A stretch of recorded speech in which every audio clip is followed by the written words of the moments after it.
आज सफा हुनुभएको छ होइन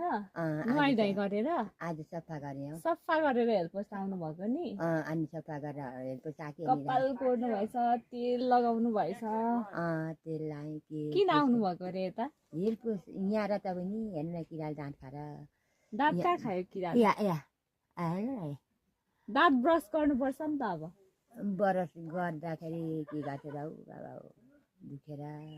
ब्रस गर्नुपर्छ त्यो फोहोरहरूलाई चाहिँ निकाल्नुपर्छ बाहिर सबै अनि फोहोर त सबै निकालेको तर दुखेर के गर्थ्यो र झन् अब म त्यो त्यहाँनिर त्यो दुखाइ कम गर्ने दुख्ने ठाउँमा चाहिँ औषधि लाउरी दिन्छु अनि त्यो लगाउनु पर्छ ल अनि खाने पनि थाहा पनि दिउँ न सधैँ सफा भएर हिँड्नुपर्छ ल हुन्छ नि जुत्ता पनि लाउनु भएको छ जुत्ता नि लायो मजाले आज त जुत्ता नि लायो नि त दिएको लाउँदैन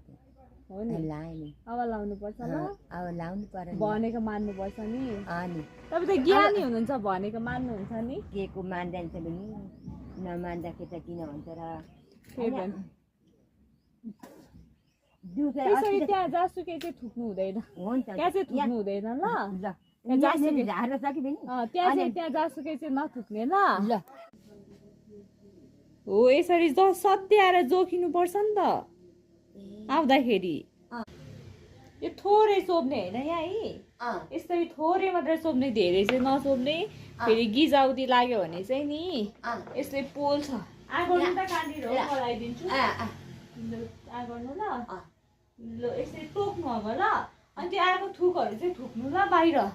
म तपाईँलाई रुवा दिन्छु अनि यो पनि दिन्छु अनि लगाउने ल भोलि पनि टोक्नु